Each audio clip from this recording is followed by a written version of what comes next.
So Monica Winston is from Transition Streets Geelong. Yes. Monica has training and experience in art and design, customer and community services, permaculture, meditation and more. She was a founding member of Geelong Sustainability in 2007 and on the committee for 5.5 years, where she also ran or facilitated many projects, events and courses including permaculture design, edible garden blitzes, sustainable house day, changing the dream symposiums and solar panel bulk buys. In 2017, she began building Transition Streets Geelong with support from others in 2017, using the workbook PDF.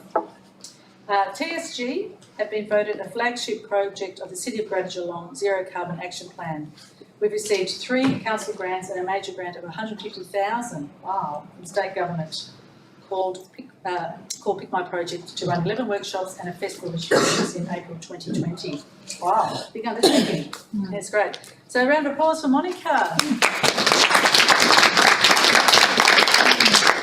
Thanks everyone. I'm just an ordinary person like you who's having a go.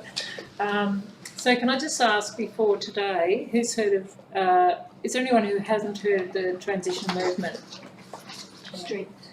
Okay, cool. And what about Transition Streets? Is that a new concept to... Yeah, wow, you're all in the know? Okay, I'll try to skip some of the stuff that's in here. I haven't got many slides anyway. So, let's see. All right, so this is sort of what I'm going to cover here. And so I don't need to introduce you to the transition movement. So basically, you know, my goal is, excuse the sort of corporate-looking graphics, but I've got a bit of help with this. And my goal is, you know, ultimately we want to turn the culture of this planet around, and that starts locally, obviously. So my thing has been to look at how we can scale things up, start locally, produce something that's replicable, and have it be able to be scaled up. And as Paul said this morning, there's no one solution, but having lots of people engaged, I think, is definitely a very key point. So after doing a lot of voluntary work, and I think voluntary work is fantastic, and the best volunteers are often retired professionals because they've paid off their mortgage, they've got skills, training and experience, and they've got available time, and sometimes they've got available money. But there's a lot of other people in the community who need jobs, who are busy, that kind of thing. So I've made it, trying to do a lot by yourself. It can look like the hero's journey, but it's actually not very sustainable. And so I've made it a goal to rake some funds in. And we were lucky. I've had people help apply for the Pick My Project grant, and it's $150,000. We ended up with $115,000 after the GST and the partner organisation got their cut and that sort of thing. But it's still major, and I really think that's hugely important to expanding what we're doing. So the other thing I found is that it gives you credibility.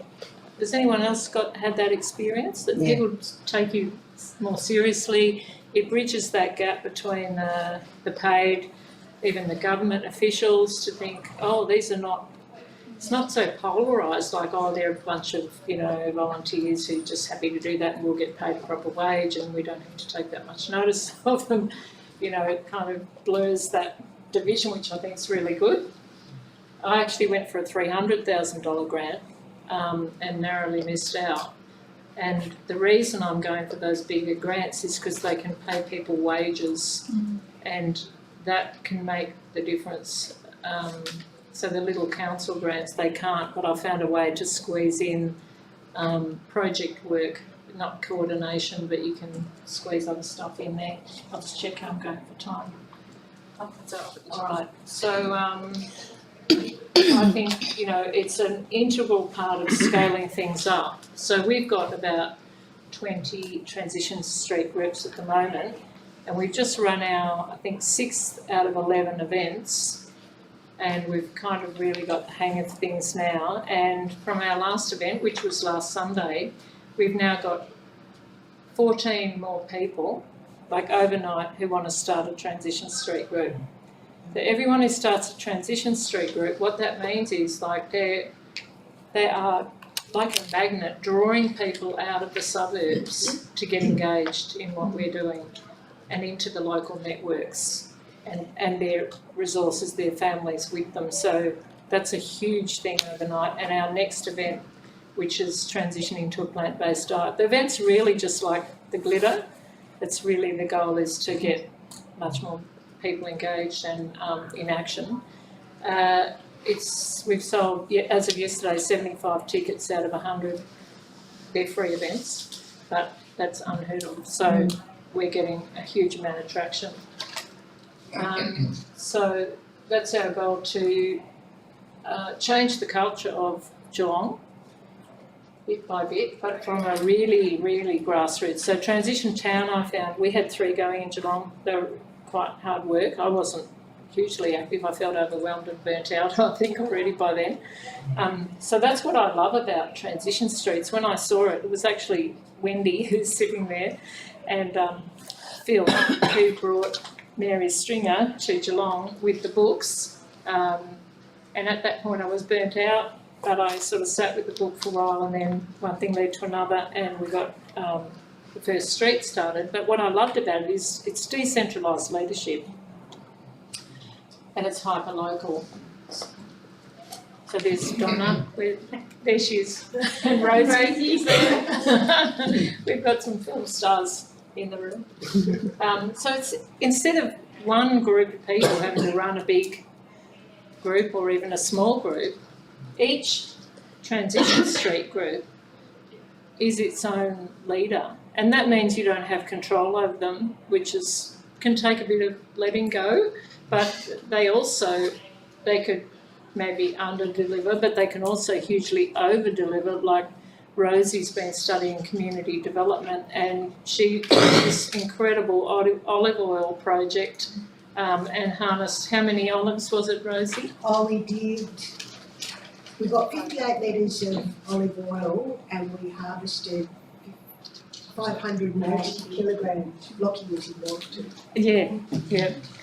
So like things like that, you know, Rosie just organised that, and she's going on to huge other things, and Lockie's involved in an amazing local project called the Farm Next Door, which we had nothing to do with, which is an urban farm on 800 square metres that grows food for sale on a rental property. So, you know, this synergistic effect of what's happening is really exciting. All sorts of things are just growing out of that. So, yeah, I've spent 2.5 years, for the first 2 years is spent mainly voluntary, getting things going. But it's a challenge, so I really recommend that people get funding, as much money as you can, because you can employ the most incredible people. Like, we've now got an event manager through Pick My Project funding, and I don't have to do all that all of a sudden. It's fantastic. I'll just say, look, here's the ideas, you know, and I'm working with other people, and here's the contact details, you know, and she comes back to me, of course, but you find the venue, you do that. I'm also getting business mentoring. Business mentors are fantastic, especially if their values are in the same place. So I was lucky to meet a guy called Richard Hamilton, who did an intro to permaculture that I ran, and he mentored me for nothing for a little while, and I said, if we get this grant, I'm going to pay you. He still gives me stuff for free, but his coaching and his mentoring has just ramped things up. So those are the two things I think are real game changers. And anyone who decides to start a Transition Street, some of what I'm saying is not relating to the slide, sorry. But I think it's really good when you have a permaculture training in someone who's running these kind of things, because the ethics and the principles that underlie it are really important. Who here's got some permaculture training of some sort? Yeah, do you find that's the case? So, yeah, the need for permanent roles. So I went to the Victorian Government's circular economy workshop. They finished last week. And part of what I did in their sort of open spacey kind of sessions was just bang on about, provide jobs for people who know about transition, provide training for your staff in permaculture and the transition movement. But most of all, provide jobs, whether it's at local council level or at state government level, so that we can really have this spread and people don't burn out. So, how am I going with time? I've got heaps of time. Yeah, you're 9 minutes. Does anyone want to ask? We're going to have a question. Hey, I've got a quick question. Yeah. Are you incorporated No. or? And that's the beautiful thing, because we were, and it's so boring. And it's not what I wanted to do, and it's not my skill And set. how do you apply for grants? We have auspices, Okay. so Do you want to it's- talk a bit about that? yeah. If you talk to some community centres in your area, some of them know who the auspice organisations are. So some of them have that incorporated association status. Others have even a higher status, but they can auspice you. And I'm not sure what that is. But if you find those key people who have a list of organisations in your area, and so we've had the South Barwon Community Centre auspice our big grant. Now I thought, that's not ideal because they're quite local to a particular area, but it just so happens that coordinator is incredibly passionate about what we're doing. Plus they got $20,000 as a cut from the grant, which doesn't always happen. Yeah. But and she's working for that. But that's a win-win, and it's good status for them too. I just want to tease out the money stuff a bit. Like, I can absolutely hear what you're saying in the sense of how easy it is in this work to get burnt out, and also that it's important to be looking at getting jobs in this area.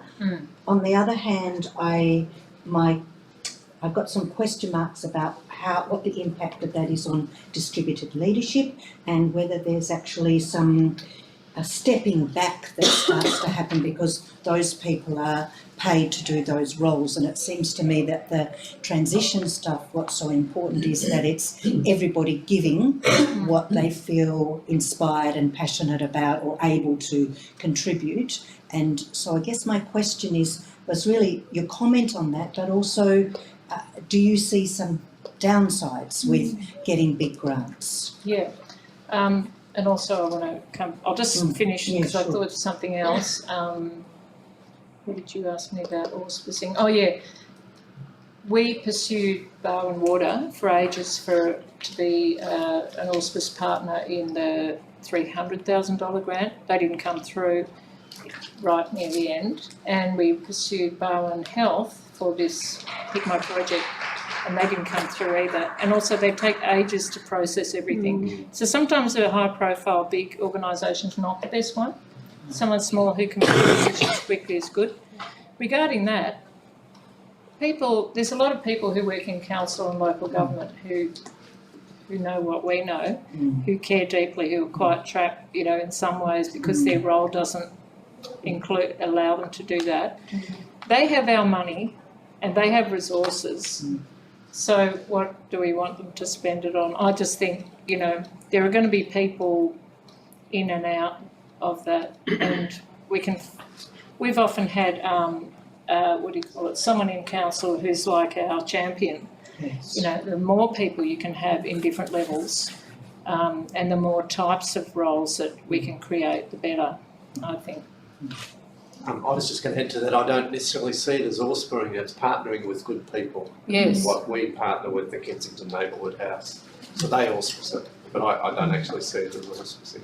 Yeah. It's usually And how you phrase it, I think. That's right, yeah. And some auspices are happy not to have much to do. They just think, good, we'll manage your money for you. If it's a $5,000 to $10,000 grant, might not be a big deal. But others want to actually get quite engaged. And it's also important to clarify the roles, especially when it's a big grant. So that's where Richard's helped me with that one, with his mentoring to keep things on track.